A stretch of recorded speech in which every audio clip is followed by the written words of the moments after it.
Hey there viewers, my name's Torinski and welcome back to another DCSS Sunday.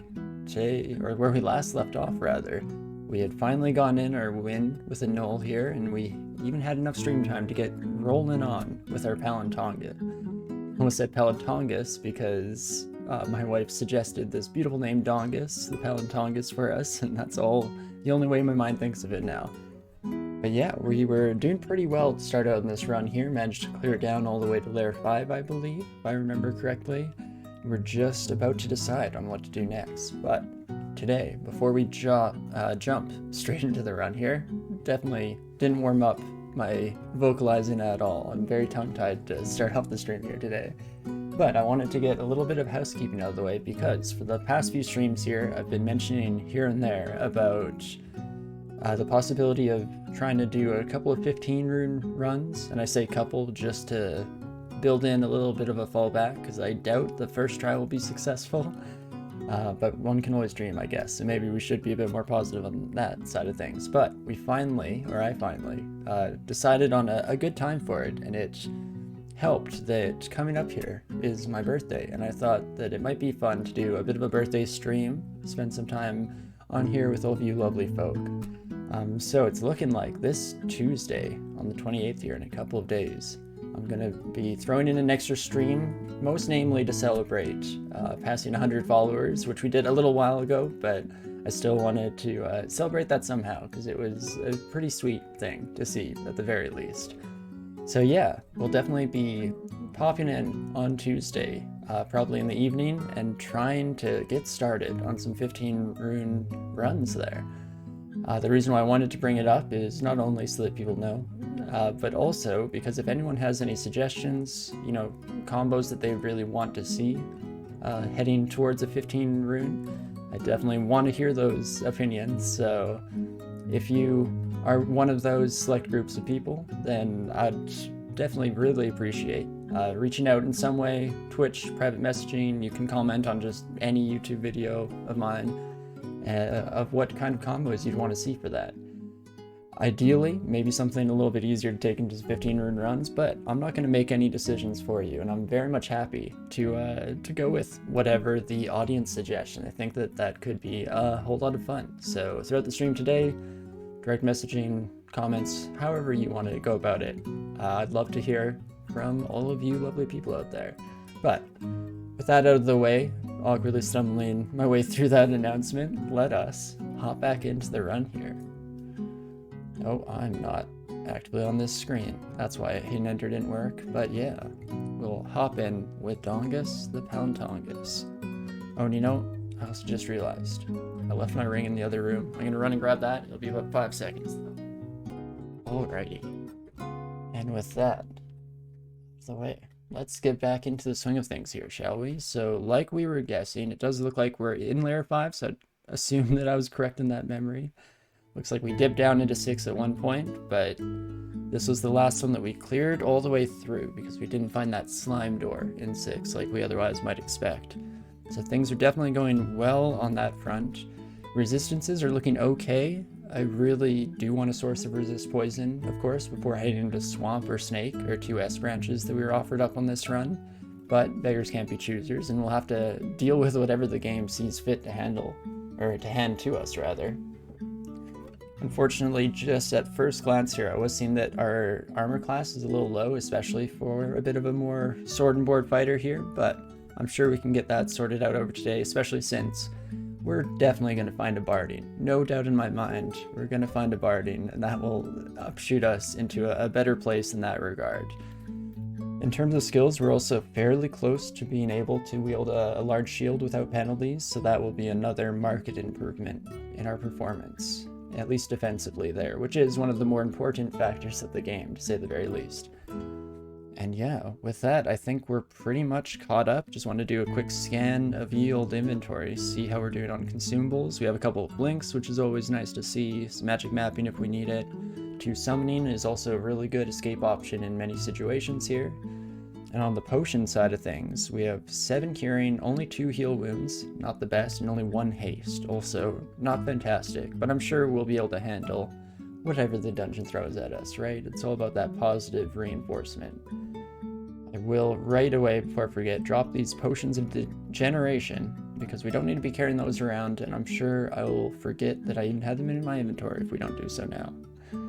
And with that, I think we're just about set here. So my go-to idea, my first plan here, is probably to head back out to the main dungeon itself. We only explored down to 12. We have seen Invisible innately with a Palentonga, which is really nice. At least I think we do. Oh gosh, should have remembered this beforehand. Yes, supernaturally acute eyesight. Perfect. The old noggin sometimes gets things right, it looks like. But yeah, I think we'll be set to handle most of what the main dungeon will throw at us. No, I've definitely been proven wrong with that before. And ideally, in exploring the main dungeon here, we'll find ourselves a new source, or a source in general, rather, of poison resistance. We do also kind of maybe want to make a decision. I was just remembering that we're using this amazing evening star. I was really trying to force axes, and I'm still tempted to hold out hope that this broad axe can get branded and can be our new mainstay, but this evening star is really nice with the base +8 enchantment on it, just as we found it. It wouldn't be a horrible idea necessarily to start training a little bit of maces and flails here. Even if just to give us a slightly better attack speed. I believe we're at 1.0 exactly right now. But maybe we'll see how the first couple fights go, see what kind of encounters we run into, and play on the fly, because this game is all about adapting to whatever the situation deigns to throw at us. And that might be a bit of a sign on its own. It's nice to fight a Hydra with a blunt weapon instead of accidentally slicing off heads left and right. But how do we wish to deal with you? Maybe I'll soften this buddy up with a few flame bursts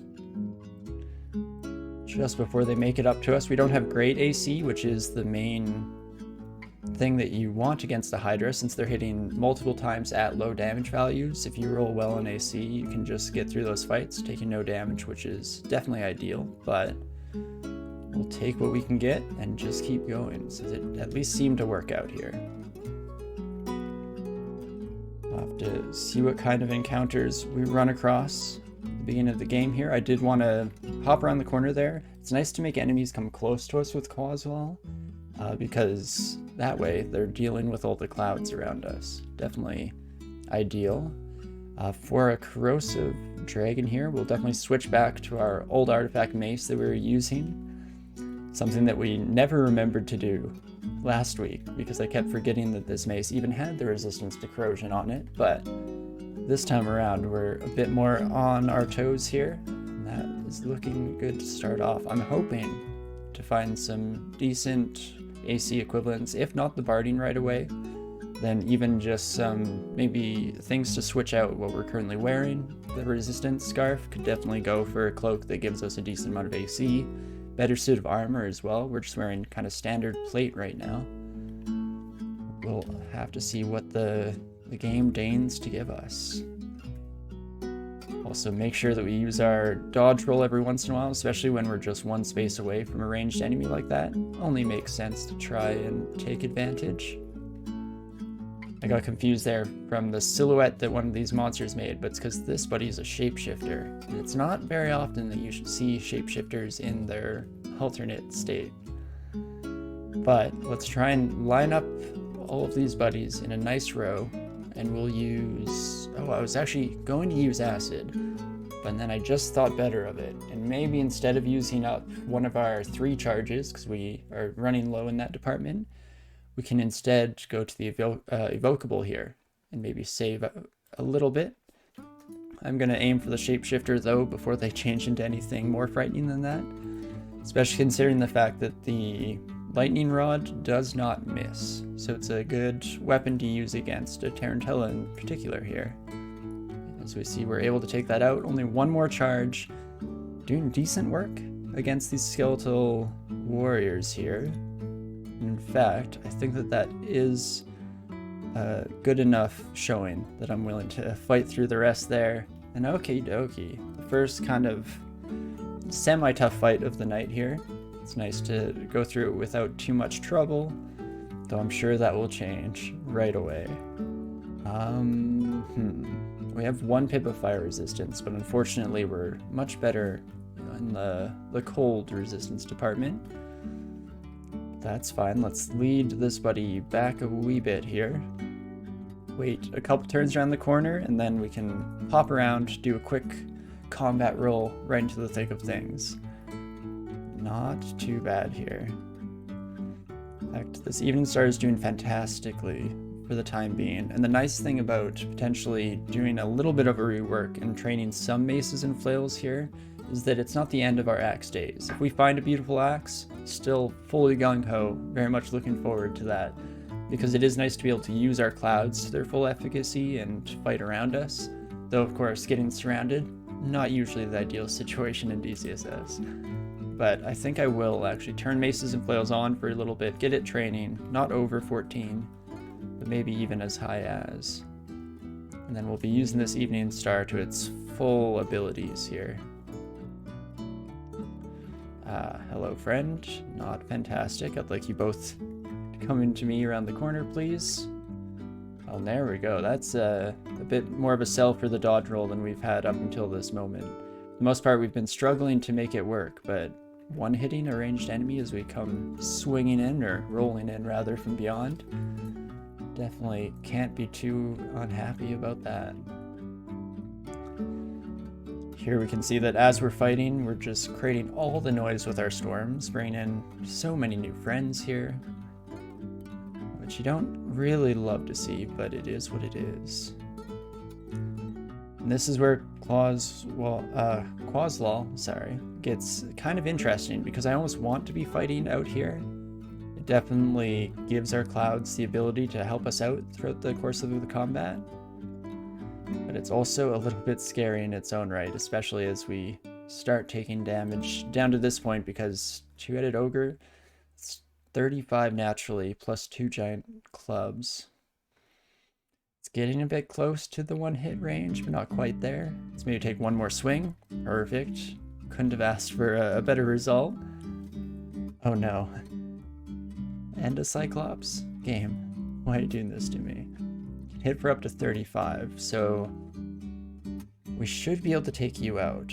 I'm gonna roll into it, try and deal a nice amount of damage right off the bat, and it does in fact work, which we can then follow up by running away a little bit.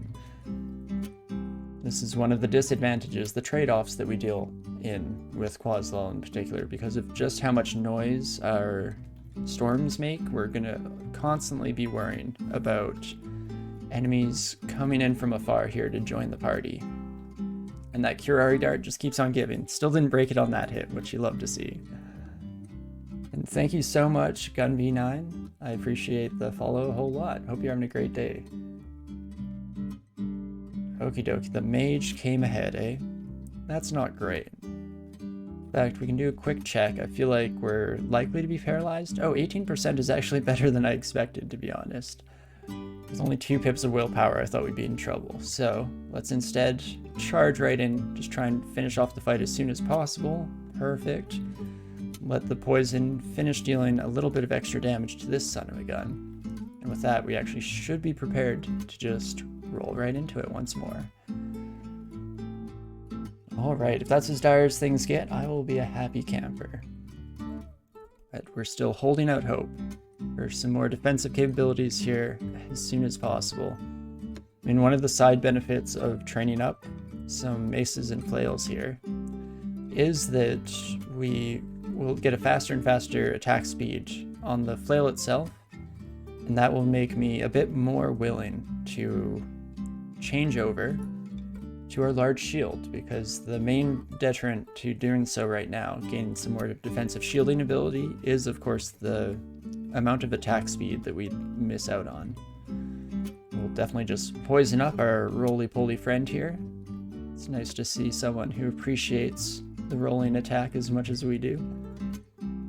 Also getting very lucky against that ugly thing, because as mentioned at the start of the show here, we are in a pretty unfortunate spot regarding our poison resistance. We're hoping to get that to change as soon as possible here. Ooh, a cloak itself is 1 armor class point, worth switching off from our resistances. It is really nice to have the fire and cold resistance innately. I guess cold resistance, not so much of an issue because is it our hat that supplies that? What are we wearing? Oh no, a resistance or protection from cold ring, of course. That I actually should switch out for an evasion ring just to give us some more well-rounded capabilities here. If we're already at that first pip of resistance for fire and cold, then we may as well just have that 50% reduction in damage. And I'll come back to you, Cloak. I don't think it's quite worth it yet. I'd like something a little bit better with a little bit more oomph before we make that switch over, but we'll have to see. There's only so much that the dungeon can hand us. And speaking of the dungeon handing us things, there's a gauntlet on this floor, so I'm definitely going to read a magic mapping scroll. It looks like we're right next to it. I'd guess that this one is it. Could do a quick peek just to make sure. It could be a shop or something like that, but the gauntlet is one of those time portals that doesn't really get a special arrangement, and it instead is just kind of sitting out in the middle there. But a pyromancer, no problem dealing with that. I'm a little bit worried about how much noise we've made coming down here and what we might come back out to, but let's just head in, shall we?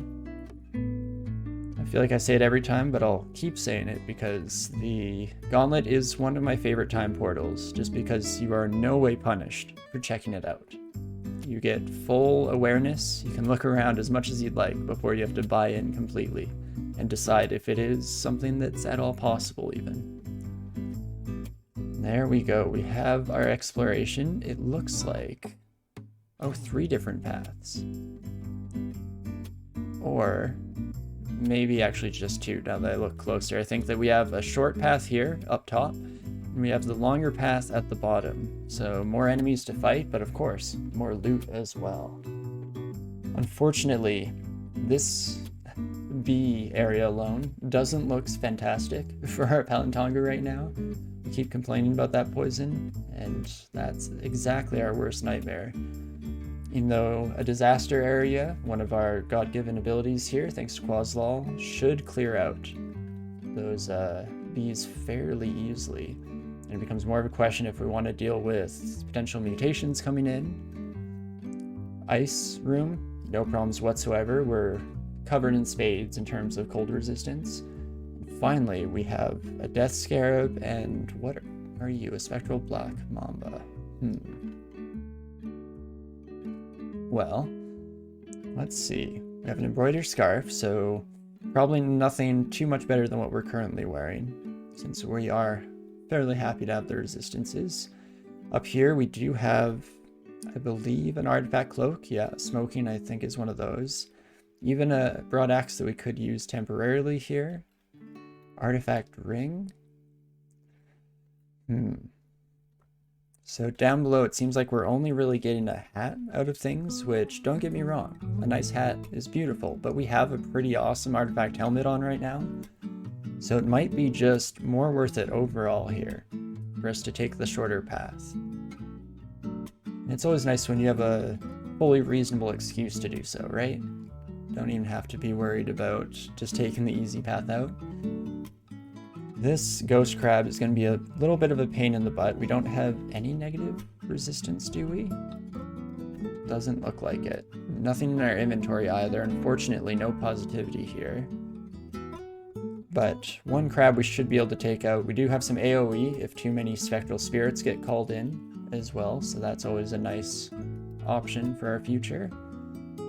And I guess with that in mind, we can pretty much just head in.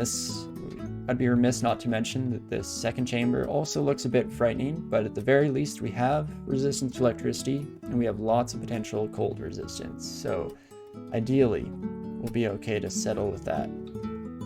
And with that in mind, let's head into it, shall we? Probably should have gone for a roll there just to get a little bit of extra damage, but I'll take whatever I can get. And you know what? That went absolutely wonderfully, way more smoothly than I expected. We find the +1 cloak of invocable invisibility. Not bad, not horrible for sure. Strength -2 is not the end of the world either, but unfortunately resistance to electricity isn't quite the ego we were looking for, but still not the end of the world, and that would be an increase of 2 AC. So that might mean something, especially in the final fight against the Minotaur. Maybe we'll switch over to that in advance. Last but not least here, before we head into the Blizzard Demon, we could quickly switch off to this shield. Makes us attack a little bit more slowly than I would like, but that extra pip of cold resistance, probably a solid idea, and we can switch out willpower for the 3rd pip there as well. Yeah, and I like having the high shielding for the bolt-based attacks in general, for sure. So without further ado, I guess here goes. It's interesting fighting any monsters that create clouds. We saw with the Spectral Crab there that our own Quaslov clouds take up spots on the ground, so that's often a nice way of being able to avoid a lot of that nonsense and taking damage from the extra cloud effects. But here we go, the Ring of Takyuke,